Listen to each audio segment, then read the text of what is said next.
welcome back. It's me, Ava. So, all right, I know I've been gone for a long time, but don't worry, I'm back. All right, I'm like a mom, and I got mom things to do. So I just want to do like some quick little tips with you guys, just to like do a little update, a little check in with everybody. I'm wearing my bonnet of salvation because I have all my hair up. I'm going to do a quick little length check with everyone. Just to see where I'm at here. I did cut 2 inches off. I usually cut about 2 to 3 inches off on an annual basis. Typically 2 inches. I'm not gonna say three. Typically two. Okay. And that's because after a wash and go, my hair is just filled with fairy knots. Like that's just what it is. But I love wash and goes when I'm in a crunch and I need to do some quick hairstyles. So on an annual basis, I'll do a haircut of 2 inches. I do not do trims. I don't do scheduling, anything like that. I just give myself a nice haircut. So this is after the 2 inches is cut off. So it's not like, I'm holding on to like wispy, sad ends and I'm like, here's my length check. No. All right. So let me stand up. Don't talk about my belly. All right. I'm a mommy. All right. And I'm over the age of 35. So like, relax. So here is, so here I am right now. My head is super straight. I don't want to cheat. Let me move this chair. All right. So this is after my little haircut. I have so much product on my hand, you guys. Relax. So here's my hip bone. So my hair goes a little bit past my hip bone. Here's my belly button right here. Can you see it? Can you see it? So this is where my hair is now. It was a bit longer after the it's a bit shorter after the haircut, but like I said, it's on an annual basis, so it's no big deal. All right. So let me sit back down for you guys. Ooh. All right. So tip number 1 is to watch YouTubers with your hair length goals. And I'm not saying watch YouTubers with the same curl pattern or, with your same high porosity or, she can have a different porosity, different curl pattern, but just watch YouTuber with your same hair goals. That really does help just to see what they're doing and what they're not doing. I know there's a lot of YouTubers right now that I watch that their hair hasn't moved. It hasn't moved since like the beginning of 2016. I'm like, why is your hair still in a bob, But I figured out why, but I still like to watch them, especially when they do product reviews. You get a lot of good tips from people doing product reviews. So a lot of times I'm like, oh my God, I want that product because you hated it because it had too much glycerin, and I'm gonna love it because it has a lot of glycerin, if that makes sense. So watch YouTubers with your hair goals, see what they're doing, see what they're not doing, okay? And watch YouTubers and see if their hair is growing. If they're still at that like, boxy length and it's been like 5-7 years, they're still fun to watch, but I wouldn't take their tips seriously, like ever. All right, next tip I want to say, I hear this a lot, is genetics. Your genetics have nothing to do with your hair growth. All our hair grows, right? So remember back in the day when you used to get your relaxer, remember? And you would see the new growth coming in, your hair is growing. So don't say, I hate people say like their hair is not growing. When you had your relaxer, your hair was growing. So now that your hair is not growing anymore, it's just harder to tell. So it's not genetics. All our hair is capable to grow as long as we want it to grow. There are a couple YouTubers right now with super long hair that goes all the way down their thighs. It just takes time, so that's another tip. Growing your hair long takes time. It's gonna take more than 3 years to really see that length. And I just want to let people know, like, it's not an overnight thing. You could put all the onion juice and all the egg yolk in your hair, all the mayonnaise, everything from your fridge. Like, no, it's all gimmicky. That's just gimmicky stuff. Like, I see a lot of people on YouTube right now, they're bringing home that bag because of the gimmicks. And I'm like, damn, I should have started off that way. Like, I use this product to get long hair. But honestly, it was just timing and in the right formulation of products. I'm not someone who does DIYs. It's a no for me because I just don't trust it, and I'd rather just get a formulated product that has been tested in a lab and created by a cosmetic chemist. Like, I also feel like some of these products out here that are DIYs, like, they haven't been tested long enough for it to matter. So that's another thing. Just stick to formulated products. If you want to grow longer hair, stick to formulated products. I would not go the DIY route. I mean, unless you really know your hair, you could probably do it to save some money, but it's not worth it. It is not worth it. My hair is to my hip because I use shampoo from the store and conditioner from the store and moisturizers from the store. So nothing was DIY, nothing was fenugreek, nothing was, herbal teas, anything like that. I would just highly suggest that you eat the food. If you want to see the benefits of your hair, eat the food. Okay, so eat the broccoli. Don't put it in your hair. Cut some onions up, grill them. Don't put them in your hair. That's my suggestion to you. All right.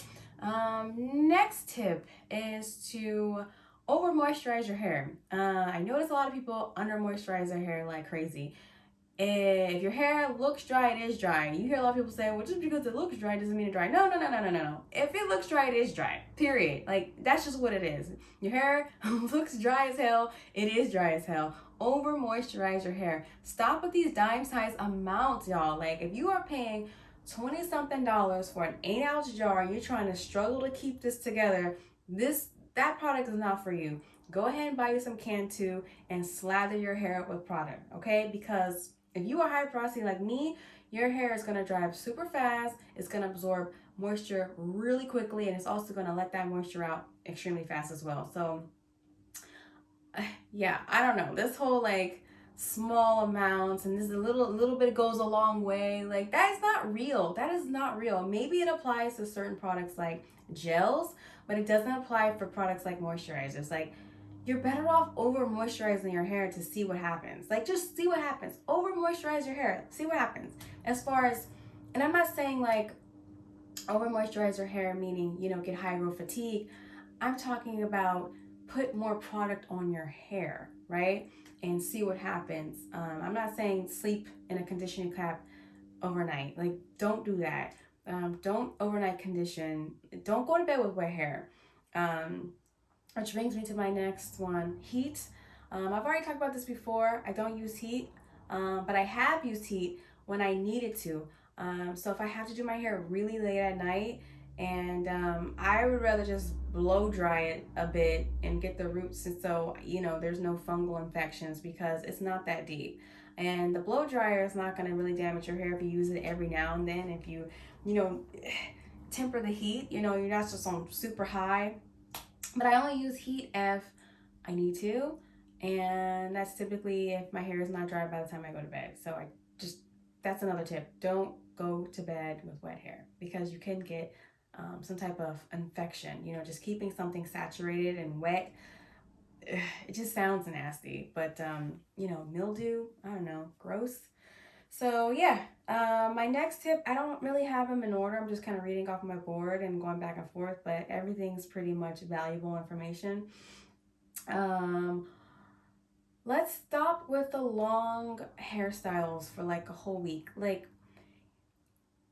don't do a braid out for a week. Don't do a twist out for a whole week. I don't know who came up with this style is supposed to last for a whole week, but by day 3, your hair should be very dry. Like, I don't care who you are or what your porosity is, by day 3, your hair should be super dry.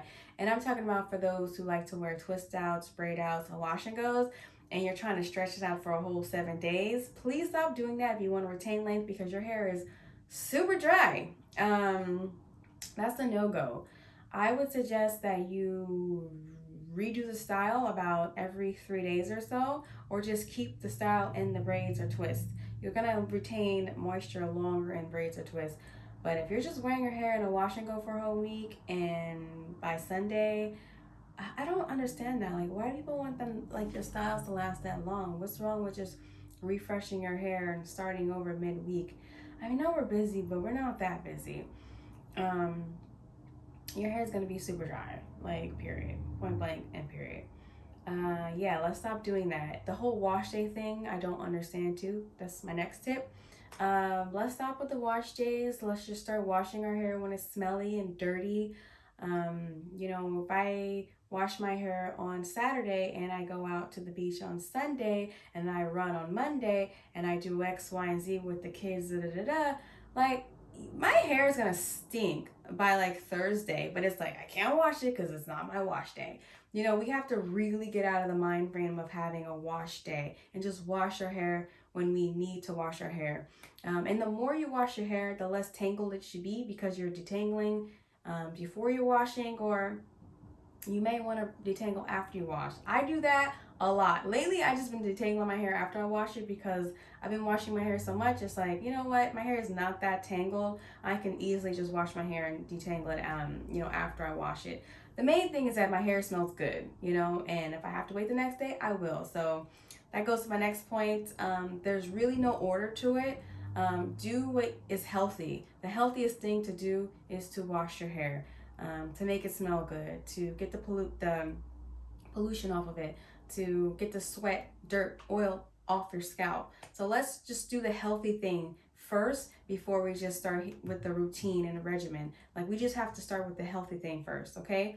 I understand having a regimen and a routine is really important, but you just can't sit there and say, well, this is a hard stop. I can't wash my hair today because wash day is Sunday. No, just wash your hair, okay? Just wash it. What else do I have? Yeah, ditch the gels. Let's stop putting so much gel in our hair and thinking that it's a moisturizer, and then stop layering moisturizer on top of the gel thinking that's gonna somehow make your hair. I don't understand the whole layering thing with the gel. I've recently just got into gel, and yeah, layering it on top, underneath. I don't understand. Just gel actually works the best when it's by itself. Like, that's like, honestly, I tried the whole, it just felt goopy. But gel works the best in my opinion by itself when your hair has no product on it. And even then, like, I only would wear like a full day. I'm not gonna keep this gel in my hair for a full week. I don't think gel is supposed to be in your hair for a full week.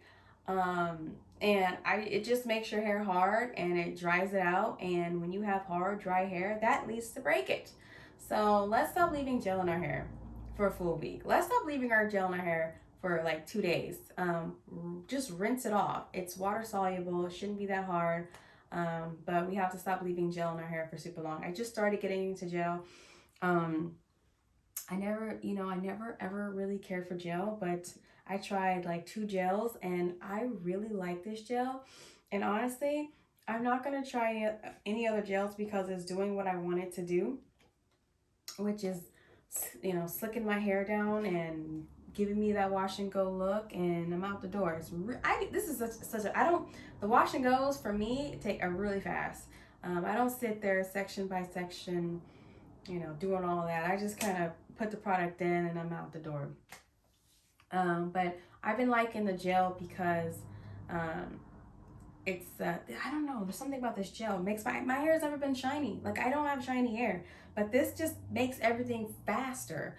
It dries fast. It's a little sticky, but I don't really care about the consistency of a product. That's another thing. Next tip. Let's stop worrying about the consistency of the product and worry more about the formulation. I see a lot of people like, oh, well, this is so watery. I don't like the way it feels on my hair. Girl, worry about the formulation. The consistency of a product has nothing to do with how it's going to work on your hair, okay? If my hair is dry and I pick up this Curl Days moisture cream, this has no slip. It has no slip. Why would it have slip? It's a moisturizer. It's not supposed to have slip. It's not supposed to detangle my hair. A detangler detangles my hair.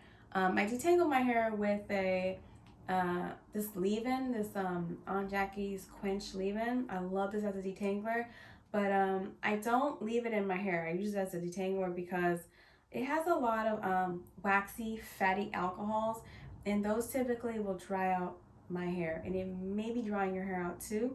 So I just rinse it out. It does this job for me as a detangler. It's super watery, and it has a lot of fatty alcohols, which helps with the slip everyone's so obsessed about. And then I moisturize with something like with this Curl Days, something that is super heavy glycerin based. I love glycerin. So anyways, those are my tips. I don't know how many tips I did. There's probably a lot. But I just want to throw a quick video out there because, like, growing your hair shouldn't be this hard. growing your hair shouldn't be hard at all. I think the biggest problem I'm seeing with people right now is that their hair is just under moisturized. It's like, I literally know someone and I'm like, you know, I don't know. I guess she thought it was genetics or something for me. Like I just grew up with long hair and it was always down my back. Cause girl, no. My mom just didn't moisturize my hair. She thought Blue Magic was a moisturizer, and that is not true.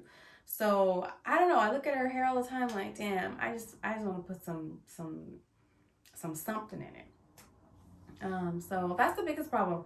The biggest problem, the biggest problem that I'm seeing is under moisturized hair. And that's really it. Your hair is just dry as hell. You can grow long hair, just don't have it stay in like a straw-like state. Anyway, anyway, that's my video. Those are my tips. They're not in order. This video is probably all over the place, but I'm not gonna edit. I'm gonna put it out there, and you know, put some comments down for me. Like, I would like to read your comments. Ask me some questions, and like, you know, give me more video ideas. You know, I know someone wanted me to detangle my hair on camera, but like, I'm like, didn't I show you guys how to tangle my hair? But anyway, detangling your hair. Oh my God, detangling. Another tip, stop using combs and brushes. I literally think like that's a lot of you guys' issues too. It's like, you guys are just ripping through your hair with these like tangle teasers and Felicia Leatherwoods. And I'm like, oh my God.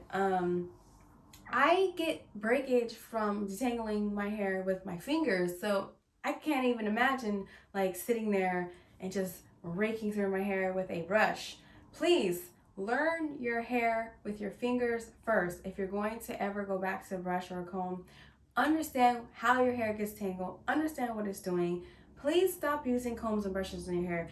Stop using combs and brushes for at least like 6 months to a year. Get to know your hair.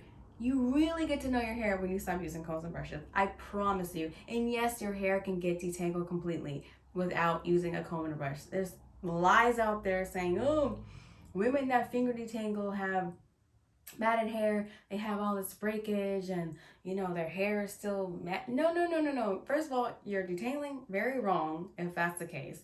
You can always test the way you're detangling by detangling your hair as thorough as you can and going over with the brush and see how much hair is in the brush. If you have like 1 or 2 strands in the brush, you're doing a good job. Okay, trust me, I test my detangling skills every 3 months or so just to see if I'm doing a good job, and I am. Okay, that's my video. That's what I have for you guys today. Thank you guys so much for watching. I know this video was all over the place. I don't even know how many tips this was.